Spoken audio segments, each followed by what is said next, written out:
आखिर लद्दाख के लोग सड़कों पर क्यों उतर आए, सोनम वांगचुक को क्यों अरेस्ट किया गया और सरकार इनकी मांग क्यों इग्नोर कर रही है, और अगर ये सारी मांगे मान ली जाती हैं तो लद्दाख वालों को क्या फ़ायदा और सरकार को इससे क्या नुकसान है। Hi guys, welcome back to my channel. So before diving into this topic Ladakh and all, पहले थोड़ा सा बैकग्राउंड देखते हैं। तो बैकग्राउंड ये है कि लद्दाख को 5 अगस्त 2019 को यूनियन टेरिटरी बनाया गया था, जम्मू और कश्मीर से अलग। इसके साथ ही उनका एडमिनिस्ट्रेटिव स्ट्रक्चर भी चेंज हुआ।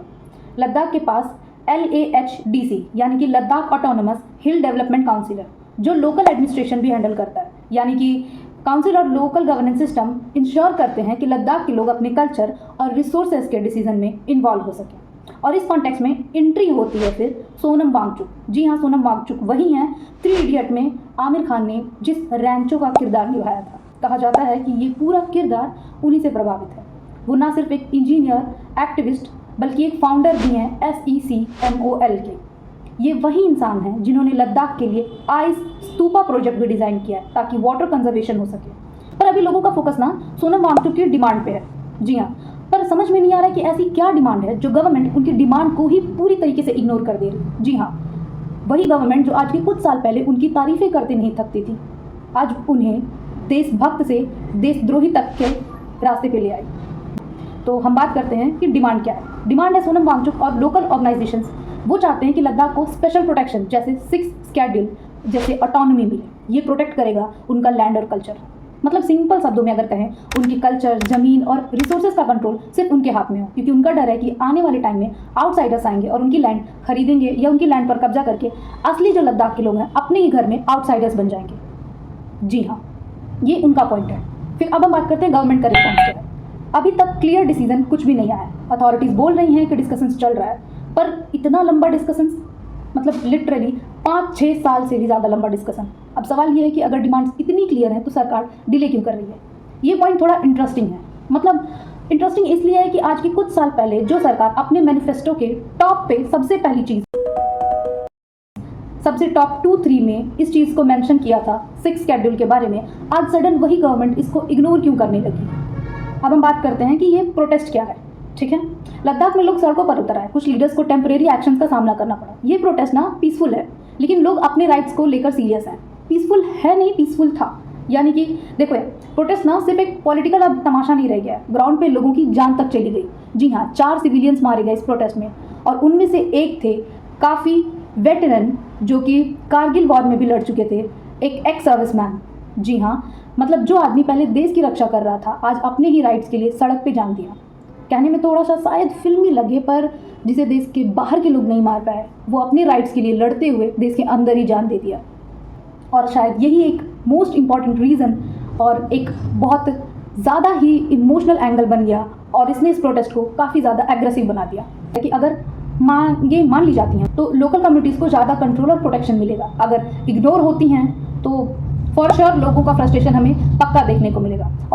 और ऑनेस्टली मैं सोच रही थी अगर मैं वहाँ होती तो मैं भी शायद थोड़ा क्यूरियस हो जाती, क्योंकि अगर हम लद्दाख की बात करते हैं तो लद्दाख वो जगह है जहाँ जब जम्मू एंड कश्मीर भी डिस्टर्ब था तब भी कहा जाता था कि ये जम्मू कश्मीर का वो रीज़न है जो सबसे काम रीज़न माना जाता है। लद्दाख हमेशा से इंडिया के सबसे शांत जगह में से एक है, या यूँ कहें कि सबसे शांत जगह है।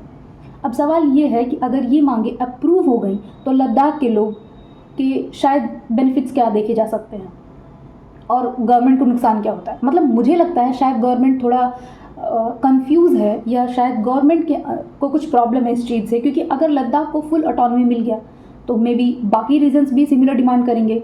पर ऑनेस्टली ये भी हो सकता है कि ये डिले सिर्फ ब्यूरोक्रेसी की वजह से हो और प्रोटेस्ट से भी प्रेशर बन रहा हो। ये सिर्फ मेरा ऑब्जर्वेशन है, हो भी सकता है और नहीं भी हो सकता है।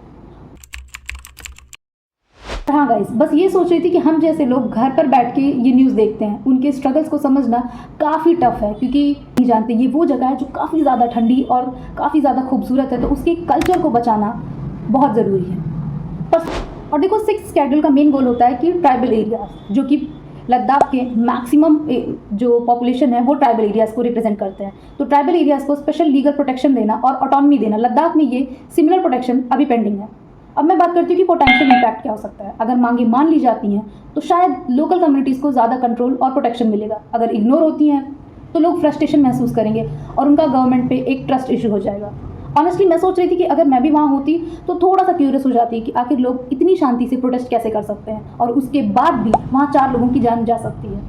मुझे लगता है कि शायद गवर्नमेंट थोड़ा सा अभी कंफ्यूज है, क्योंकि अगर लद्दाख को फुल ऑटोनॉमी मिल गया तो बाकी रीजन्स भी सिमिलर डिमांड करेंगे। पर ऑनेस्टली ये भी हो सकता है कि ये डिले सिर्फ ब्यूरोक्रेसी की वजह से हो और प्रोटेस्ट से प्रेशर बन रहा है। इन सभी बातों के बीच में एक बहुत इंपॉर्टेंट पॉइंट कि आखिर सोनम वांगचुक को अरेस्ट क्यों किया।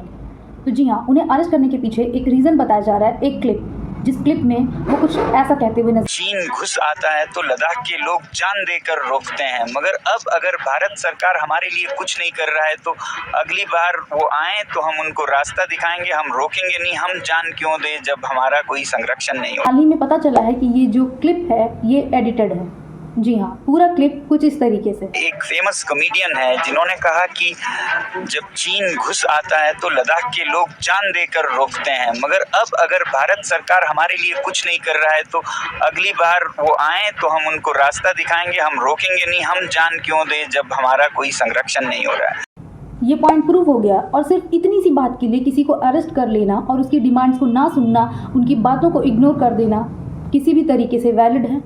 ये सिर्फ लद्दाख का इश्यू नहीं, सिर्फ लोकल पॉलिटिक्स का भी नहीं रह गया, ये लार्जर इंडिया के लिए भी इंपॉर्टेंट है। जब प्रॉमिसेस फुलफिल नहीं होते तो ट्रस्ट ब्रेक डाउन होता है और लोगों का सेंटिमेंट काफ़ी स्ट्रांग होता है। तो अब सवाल आपके लिए, आपको क्या लगता है लद्दाख को एक अलग स्टेटहुड मिलना चाहिए? कमेंट में ज़रूर बताएं। और आप और हम यंग जनरेशन के लोग हैं, जिस तरीके से हाल ही में जेनजी यानी कि नेपाल के जेनजी ने पूरी तरीके से सरकार को पलटकर एक नया स्टार्ट किया है, ठीक उसी तरीके से हम भी इस चीज़ को लेकर काफ़ी ज़्यादा अपने ओपिनियन देकर सरकार को इस चीज़ पे मजबूर कर सकते हैं कि एटलीस्ट उस चीज़ को इग्नोर ना करें। और अगर आपको ये वीडियो इन्फॉर्मेटिव लगी हो तो लाइक शेयर करना मत भूलें, क्योंकि इस तरह की बातें तभी वायरल होती हैं या सरकार के कानों तक तभी पहुंचती हैं जब आप और हम लोग मिलकर पहुंचाने की पूरी कोशिश करते हैं। तो ठीक है, मिलते हैं इसी तरीके से नेक्स्ट वीडियो में। और अगर आपको नेपाल का वीडियो देखना है तो आप जाकर मेरे चैनल पर देख सकते हैं। Thank you so much. नमस्कार।